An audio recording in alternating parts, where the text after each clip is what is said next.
नमस्कार, वेलकम। आज हम बात करेंगे comparison of IRR and NPV. इसमें हम देखेंगे कि एनपीवी और आईआरआर के कंसेप्ट क्या होते हैं, इनमें क्या समानताएं हैं, बेसिक डिफरेंसेस क्या हैं, कब ये सिमिलर रिजल्ट देते हैं, कब इनके रिजल्ट्स में डिफरेंस होता है या कन्फ्लिक्ट होता है, और इन दोनों में से बेस्ट मेथड कौन है।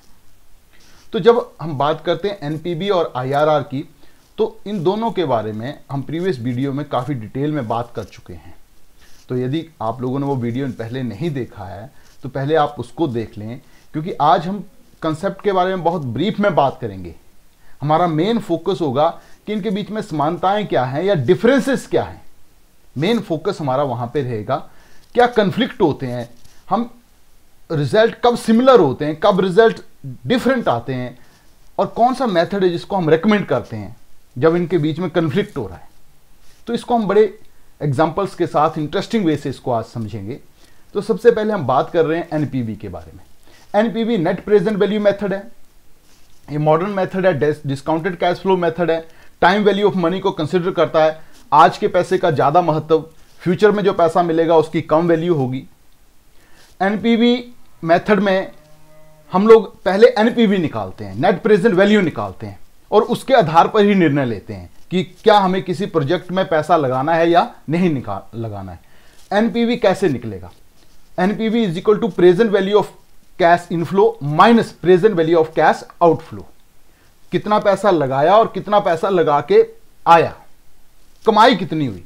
यदि कमाई ज्यादा होगी, खर्चा कम होगा, इन्वेस्टमेंट कम होगी, तो एनपीवी पॉजिटिव होगी, और इससे उल्टा होता है तो एनपीवी नेगेटिव होगी। ये वेल्थ मैक्सिमाइजेशन के ऑब्जेक्टिव को अचीव करने का काम करता है। इसको निकालने के लिए दो टर्म्स हमें चाहिए होती हैं, एक कैश फ्लो और दूसरा डिस्काउंट रेट। जब हम बात करते हैं डिस्काउंट रेट की, तो हमने यहां पे पढ़ा कि ये method time value of money को कंसिडर करता है। समय के अनुसार पैसे की वैल्यू कम होती जाती है, तो जिस रेट से वो वैल्यू कम होती है उसको डिस्काउंट रेट बोलते हैं। उदाहरण के लिए, हमने एक पैसा लगाया किसी प्रोजेक्ट में और उसने हमें जो कमा के दिया वो 50,000 है और लगाया 40,000 है, तो एनपीवी 10,000 होगी। डिसीजन यहां पे जब हम सिलेक्शन का लेंगे तो जो प्रोजेक्ट ज्यादा एनपीवी देगा वो ज्यादा बढ़िया होगा। म्यूचुअली एक्सक्लूसिव प्रोजेक्ट होंगे जो आपस में कंपीट करते हैं, जिसकी एनपीवी हायर होगी उसको सिलेक्ट कर लेंगे। इंडिपेंडेंट प्रोजेक्ट होते हैं जो आपस में कंपीट नहीं करते हैं, तो यदि एनपीवी पॉजिटिव होगी सिलेक्ट कर लेंगे, नेगेटिव होगी रिजेक्ट कर देंगे, और यदि जीरो होगी तो सिलेक्ट भी कर सकते हैं, रिजेक्ट भी कर सकते हैं। अब इंटरनल रेट ऑफ रिटर्न क्या है? ये भी मॉडर्न मेथड है, ये भी टाइम वैल्यू ऑफ मनी को कंसीडर करता है, वेल्थ मैक्सिमाइजेशन के ऑब्जेक्टिव को ये टारगेट करता है। ये बताता है कि एक्चुअल रेट ऑफ रिटर्न कितना कमाया है एक प्रोजेक्ट के ऊपर इन्वेस्ट करके। किसी फर्म ने जब एक प्रोजेक्ट में पैसा लगाया है तो कितना एक्चुअल रेट ऑफ रिटर्न आप कमा सकते हैं उससे। तो यहां पे ये वो रेट ऑफ रिटर्न है जिसके ऊपर present value of cash inflow और present value of cash outflow बराबर होगी, और जितना रेट ऑफ रिटर्न एक प्रोजेक्ट के ऊपर आप कमाते हैं उतना ही बढ़िया फर्म के लिए होगा।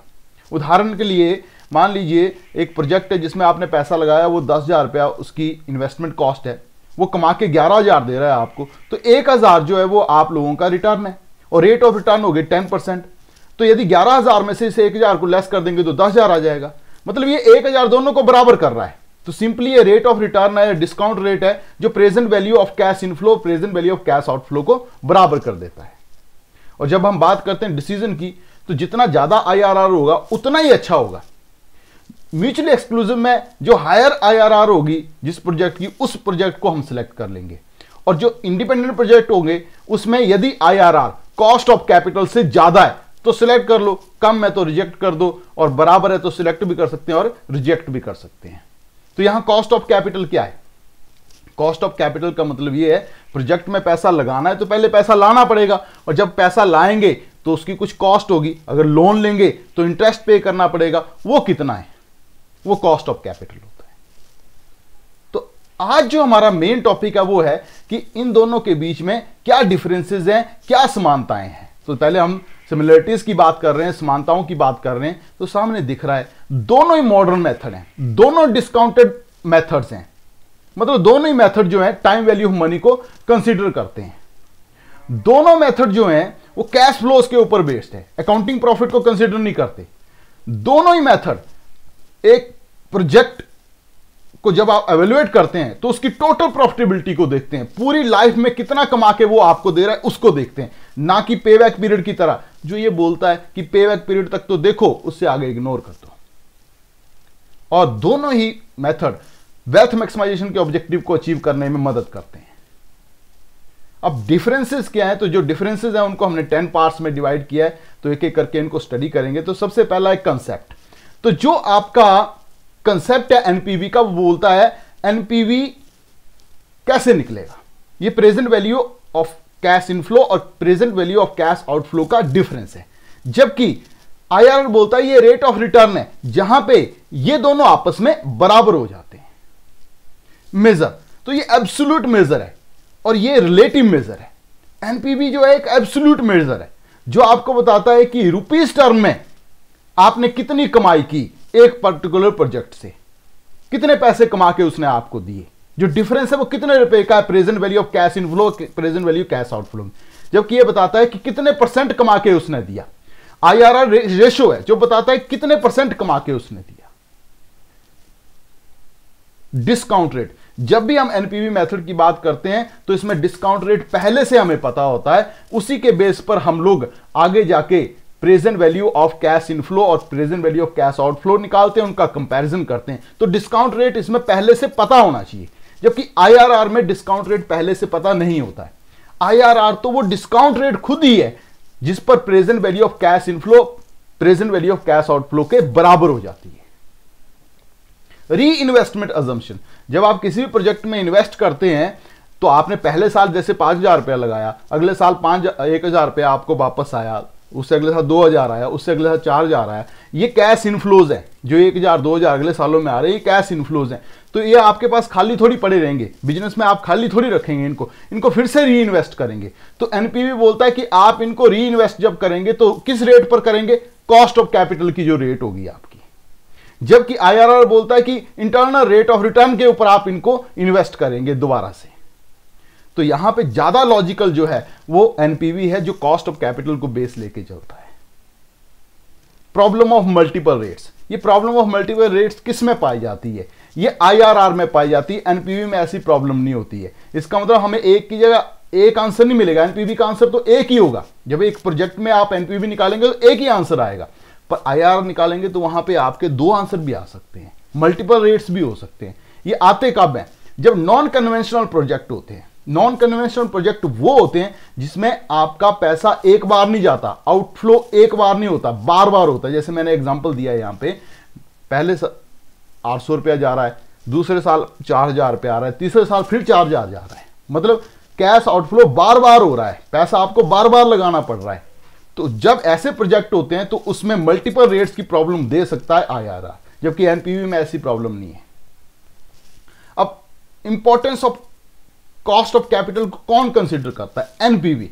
एनपीवी बोलता है कि एक फर्म को मिनिमम रेट ऑफ रिटर्न कमाना चाहिए, कॉस्ट ऑफ कैपिटल कमाना ही चाहिए। ये इसको बेस लेके ही चलता है, ये प्रेजेंट वैल्यू इसी के आधार पर निकालता है। जबकि आईआरआर बोलता है कि आप अपने पैसे को मैक्सिमम रेट पे, किस मैक्सिमम रेट पे इन्वेस्ट कर सकते हैं, ये आईआरआर हमें बताता है। वैल्यू एडिशन प्रिंसिपल, ये किस पर एप्लीकेबल होता है, एनपीवी पर, आईआरआर के ऊपर एप्लीकेबल नहीं होता है। अब ये है क्या, ये बोलता है कि अगर 2 प्रोजेक्ट की एनपीवी आपको पता है, पहले की 10 लाख है, दूसरे की 20 लाख है, तो टोटल एनपीवी दोनों की मिला के 30 लाख होगी, जोड़ सकते हैं उनको। जबकि आईआरआर एक प्रोजेक्ट की 10% है, दूसरे की 20% है, उनको आपस में जोड़ा नहीं जा सकता। बेसिस ऑफ डिसीजन, जब एनपीवी में डिसीजन लेते हैं तो हम बोलते हैं हायर एनपीवी होनी चाहिए, और आईआरआर में तो हायर रेट ऑफ रिटर्न होनी चाहिए। तो यहां पे हम एनपीवी में बात करते हैं, ज्यादा इंक्रीज करता है ये वेल्थ में, ये बताता है कि पैसे के रूप में वेल्थ में इंक्रीज कितना हो रहा है, नेट इंक्रीज कितना हो रहा है, कितना पैसा आ रहा है एक्चुअल में इस प्रोजेक्ट को सिलेक्ट करने के बाद।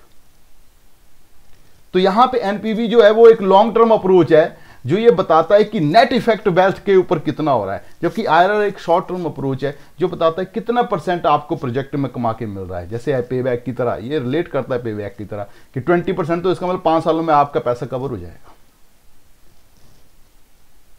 रिलायबिलिटी, किस मेथड के रिजल्ट ज़्यादा रिलायबल होते हैं जब कन्फ्लिक्ट होता है, क्योंकि एनपीवी में हमने देखा बहुत कम लिमिटेशन है। तो हम लोग बात करते हैं एनपीवी की। तो एनपीवी में अगर मान लीजिए एक प्रोजेक्ट है वो आपको 10,000 रुपये दे रहा है, दूसरा जो है 1,000 दे रहा है, और सेम बात कर रहे हैं प्रोजेक्ट की, जब बात कर रहे हैं 10% एंड 12% दे रहा है, तो हम लोग जब यहाँ पे बात करेंगे, मान लीजिए सेम रिजल्ट दोनों में आ रहे हैं, तब तो हमें कोई दिक्कत नहीं है। जिसमें ज़्यादा एनपीवी मिल रही है, जिसमें ज़्यादा प्रोजेक्ट में रिटर्न मिल रही है, उसको आप सिलेक्ट कर लो।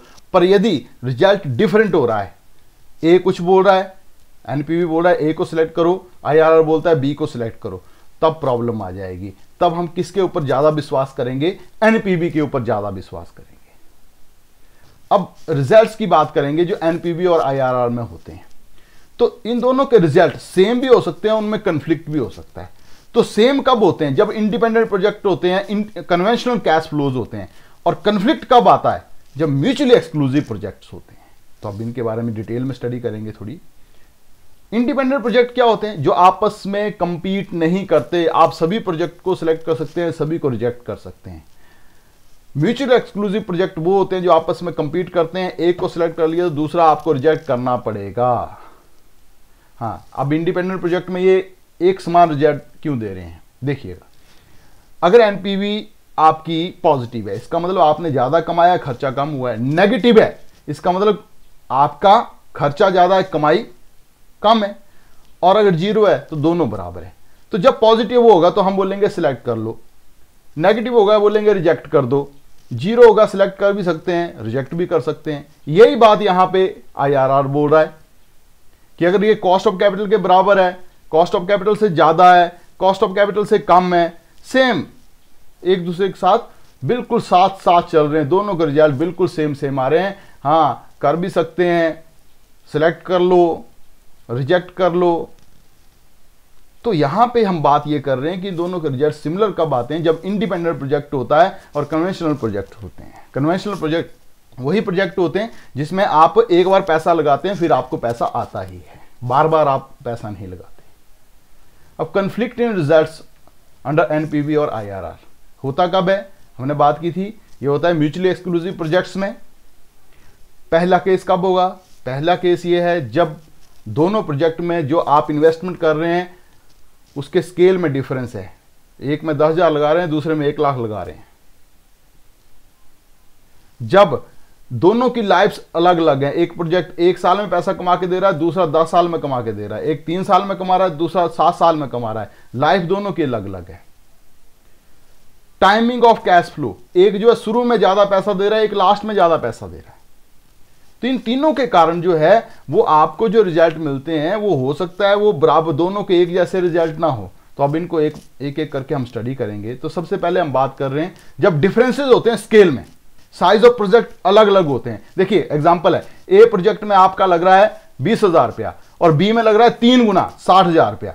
कॉस्ट ऑफ कैपिटल 10% है, 3 साल इन दोनों की लाइफ है। रिजल्ट क्या आ रहे हैं?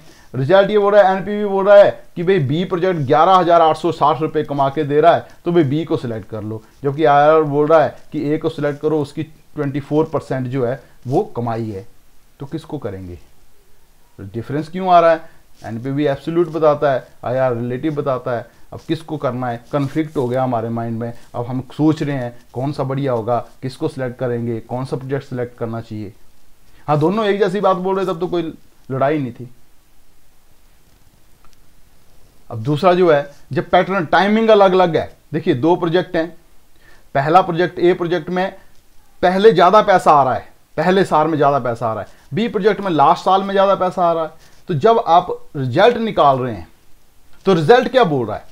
रिजल्ट ये बोल रहा है कि ए बढ़िया है एनपीवी के हिसाब से, नहीं बी बढ़िया है एनपीवी के हिसाब से, और ए बढ़िया है आईआरआर के हिसाब से। देखिए क्यों बढ़िया है? क्योंकि उसमें शुरू में ज्यादा पैसा आ रहा है और दूसरे में बाद में पैसा आ रहा है। अब कन्फ्लिक्ट हो गया। हमारी लड़ाई तो ये है कि हमें एक आंसर मिल जाए, ए में आपने पैसा लगाना है या बी में पैसा लगाना है, पर यहां कन्फ्लिक्ट आ रहा है। तीसरा प्रोजेक्ट जिसमें लाइफ अलग अलग है। पहले प्रोजेक्ट की लाइफ 1 साल ही है, पैसा एक पहले लगाया आपने, 1 साल के अंदर ही पैसा मिल गया, खत्म हो गया प्रोजेक्ट। और दूसरा प्रोजेक्ट जो 3 साल चल रहा है, कॉस्ट ऑफ कैपिटल 12% है यहाँ पे। तो यहाँ पे जब आप बात करते हैं, रिजल्ट की जब बात आती है, तो एनपीवी फिर से बोल रहा है बी मेथड बढ़िया है, ज़्यादा एनपीवी वहाँ पे मिल रही है, जबकि आईआरआर बोल रहा है ए प्रोजेक्ट बढ़िया है, उसमें 50% आपको मिल रहा है। तो अब कौन सा सिलेक्ट करना है? डिफरेंस क्यों आ रहा है? लाइफ अलग अलग है। तो यहाँ पे ये कन्फ्लिक्ट है। ये तीनों एग्जाम्पल आप लोगों के लिए एक तरह से होमवर्क भी हैं। आप इनको जो अमाउंट्स यहाँ पे लिखे हैं हमने प्रोजेक्ट, उनको खुद कैलकुलेट करें और चेक करें, और आपको पता लगेगा, क्लियर हो जाएगा कि तीनों सिचुएशंस ऐसी हैं। म्यूचुअल एक्सक्लूसिव है, एक को सिलेक्ट करना है हमने, दोनों में से दो प्रोजेक्ट है, एक को सिलेक्ट करना है, और कन्फ्लिक्ट आ रहा है, दोनों मेथड में अलग अलग आंसर दे रहे हैं। जब अलग अलग आंसर हो तो हमारी रिकमेंडेशन ये होती है कि हम लोग किसको प्रेफर करते हैं? हम लोग प्रेफर करते हैं एनपीवी को, क्योंकि एनपीवी आपको बताता है कि पैसे के रूप में आपकी वेल्थ को कौन इंक्रीज कर रहा है। दो प्रोजेक्ट हो सकता है रेट ऑफ रिटर्न ज्यादा है एक ही, पर पैसे भी ज्यादा दे रहा है, तो हमने पैसे की तरफ जाना है, क्योंकि हमारा पर्पज है नेट वर्थ को इंक्रीज करना। सो आज के लिए हम यहीं पे कंक्लूड करेंगे। ये बहुत इंटरेस्टिंग टॉपिक था। आई होप कि आपको ये समझ में आ गया होगा। Thank you very much.